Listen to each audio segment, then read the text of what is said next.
to another edition of Mulligan Speakers International MSI Chat. I'm Diane Mulligan, president of Mulligan Speakers International. Every week we invite our speakers to come on and talk about timely topics. This is a great way for you, the meeting planner, to really get a great idea about our speakers, their passions, and how they can integrate all of their skills into helping you, the meeting planner. Today we're talking to Simon T. Bailey. Hi, Simon. How are you? Hi, Diane. How are you? Good to be with you again. It's great to be with you, and I'm very excited about our topic today because we're talking about accountability. But before we get to that, tell me a little bit about you. Well, my name is Simon T. Bailey. Obviously, I live in Orlando, Florida, and I run a company called the Brilliance Institute, and our goal is to work with organizations and individuals to help them release their brilliance from a leadership, customer service standpoint, and most importantly, have a brilliant bottom line. Excellent. I love that. We're talking about accountability. This was a topic that you actually brought up, Simon, and I want to know, why do you think accountability is so important for meeting planners? Well, right now, every single day, corporations are really scrutinizing their travel and entertainment budget. And as they think about conventions and different ways that they spend their money and even how they're getting closer to customers, the one thing CEOs are thinking about is, what is the return on investment if we send X people to a convention, to a conference? And so one of the things meeting planners have got to really begin to think about is, how do we set up the attendees for success? And I believe accountability is that answer. I think that makes a lot of sense. How would you help those meeting planners, both from a speaking standpoint and also from a strategic standpoint, when you're working with them? Well, it comes down to three things, Diane. It comes down to meeting planners, when they carve out their schedule and when they partner with the different departments and different entities and pulling the meeting together, that they think about reflection, connection, and direction.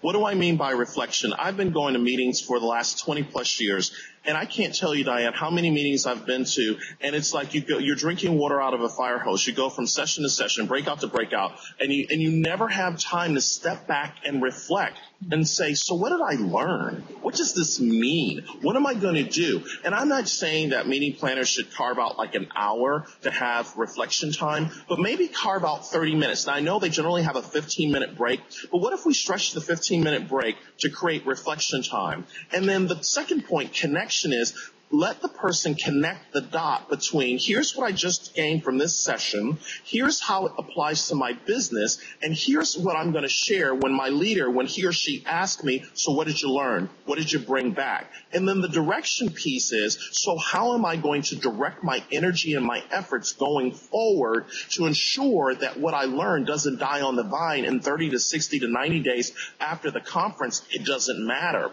But that whole direction piece is, I've specifically identified 2 to 3 things that I'm going to implement as a result of having time to connect the dots.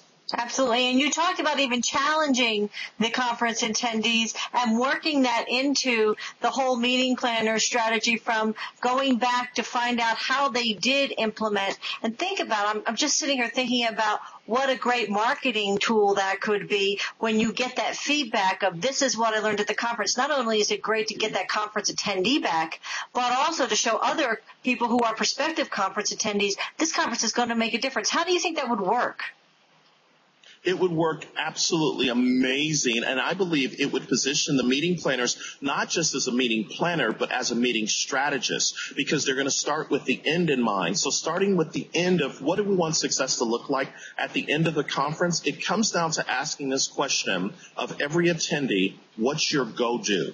What are you going to go and do? This is something when I learned from a company when they brought me in, and the executive said, Simon, you're going to make 5 presentations today. We think that's great, but at the end of each presentation, we want you to ask the participants, what's your go-do? And then there had to be a 90-day follow-up where they would give me feedback based on what they had did. So I think if every meeting strategist can begin to think, how are we going to ensure every speaker, facilitator, thought leader ask this question, what's your go-do?